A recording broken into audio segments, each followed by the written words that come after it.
এই কোরআন কার উপর নাজিল হয়েছে? মুহাম্মদ সাল্লাল্লাহু আলাইহি ওয়াসাল্লামের প্রতি। কখন নাজিল হয়েছে আমাকে বুঝতে হবে।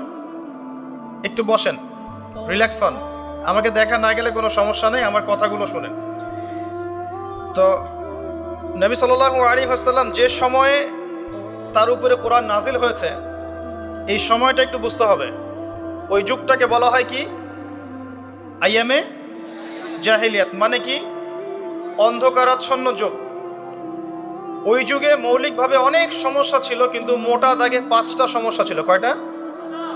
5টা। এখান থেকে আমি মেরাজের দিকে যাবো ইনশাআল্লাহ। 5টা মৌলিক সমস্যা ছিল। 5টা সমস্যার প্রথম হচ্ছে শিরক। ওই যুগের মানুষরা আল্লাহর সাথে শিরক করত। তারা মূর্তি পূজা করত, তারা মাধ্যম পূজা করত, তারা কবর পূজা করত, তারা মৃত ব্যক্তির পূজা করত, তারা প্রকৃতির পূজাও করত কোনো কোনো ক্ষেত্রে। আর অল্প কিছু মানুষ ছিল নাস্তিক, অল্প কিছু, খুব বেশি না। এই যে শিরকের এই সমস্যাটা এখনকার বিশ্বের মধ্যে নাই। আচ্ছা, দ্বিতীয় সমস্যা ছিল রিবা বা সুদ। তাদের ম্যাক্সিমাম মানুষ সুদ ভিত্তিক অর্থনীতির সাথে জড়িত ছিল। এই সমস্যাটা কি এখনকার বিশ্বে নাই? তো দ্বিতীয় সমস্যা ছিল রিবা, যেটা এখনকার বিশ্বের অন্যতম মৌলিক সমস্যা। আপনি যদি বিশ্বের অর্থনীতির দিকে তাকান, আপনি দেখবেন বিশ্বের পুরো অর্থনৈতিক সিস্টেমটা সুদ ভিত্তিক। কেউ এর বাইরে নয়, কেউই বাইরে নয়।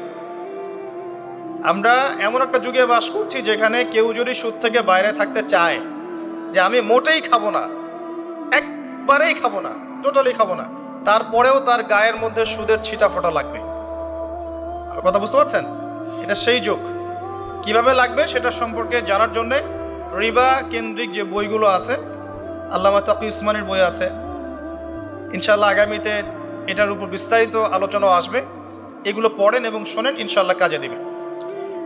শুধু এতটুকু বলবো, যে খায়, যে দেয়, যে সাক্ষী থাকে এবং যে লিখে রাখে, উভয়কেই, এই 4 শ্রেণীর মানুষকেই নবী সাল্লাল্লাহু আলাইহি ওয়াসাল্লাম সমান অপরাধী বলেছেন।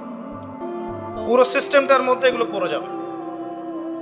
এমনকি যদি দেখেন আমি খাচ্ছি না, একটা ফ্ল্যাট বাসায় ভাড়া আছে, এই বাসা যে করেছে সে সুদের লোন নিয়ে করেছে, আমার ভাড়ার টাকা থেকে সে লোন শোধ করে, পরোক্ষভাবে আমিও সুদের সাথে জড়িত আছি। এটা সেই যুগ যেখানে আপনি বেঁচে থাকতে চাইলে পারবেন হয়তোবা, যদি আপনার তাকওয়া অনেক উঁচু লেভেলের হয়, কিন্তু ধুলি কণা আপনার গায়ে লাগবেই, আপনি বাঁচতে পারবেন না। তৃতীয় সমস্যা ছিল মাদক। আইয়ামে জাহিলিয়াতের তৃতীয় সমস্যা ছিল মাদক। এখনকার বিশ্বের দিকে আপনি তাকান, আপনি দেখবেন ম্যাক্সিমাম যুব সমাজ এই সমস্যায় নিপতিত আছে, আছে না? সেম সমস্যা। চতুর্থ সমস্যা ছিল নারীর অবমাননা। এটা সম্পর্কে বলার আমার কোনো প্রয়োজন নাই, যথেষ্ট বলেছি এই পর্যন্ত আমি। নারীকে যেভাবে আজকে আমরা পণ্যের ন্যায় ব্যবহার করছি, এটা আইয়ামে জাহিলিয়াতের সেই বন্যতাকেও হার মানিয়েছে। 5 নম্বর সমস্যা ছিল গোত্রীয় দ্বন্দ্ব, গোত্রীয় রক্তক্ষয়ী সংঘাত। এই 5টা ছিল মৌলিক সমস্যা। এখন আপনি আপনার সমাজ এবং বিশ্বের দিকে তাকিয়ে দেখেন এই 5টা সমস্যা আছে কি নাই? আছে। এরকম একটা যুগে জন্ম নিয়েছেন প্রিয় নবী মুহাম্মদ রাসূলুল্লাহ সাল্লাল্লাহু আলাইহি ওয়াসাল্লাম। এরকম সমাজে থেকেও তিনি কখনো পাপের ধার কাছেও যান নাই। বলেন সুবহানাল্লাহ।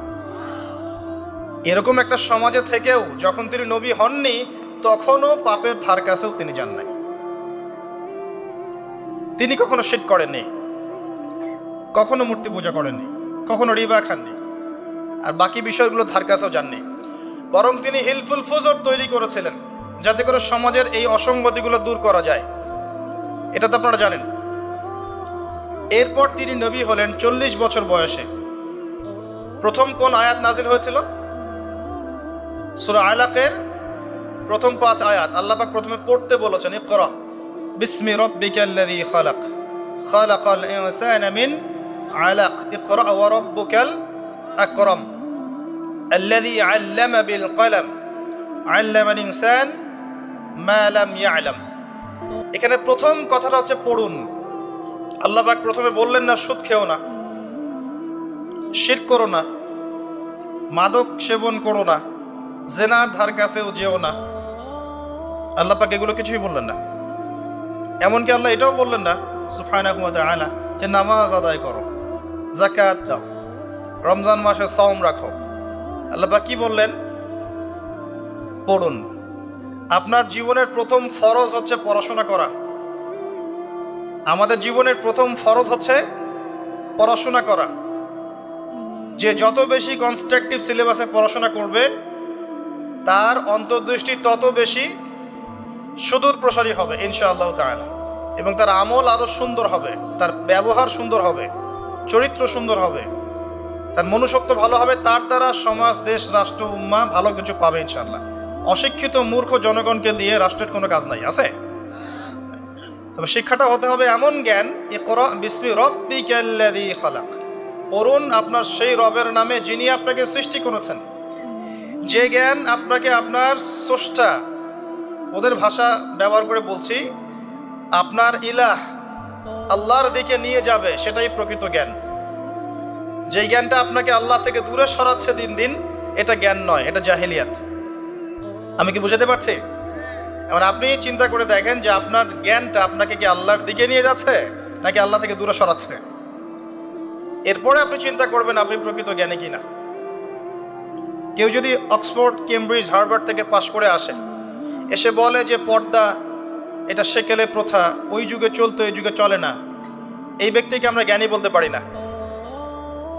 কেউ যদি বাইরে থেকে বড় ডিগ্রি এসে বলে যে ইসলাম আসলে এই যুগে চলে না, ওই যুগে চলতো, সুদের মধ্যেই আছে অগ্রগতি আর প্রগতি,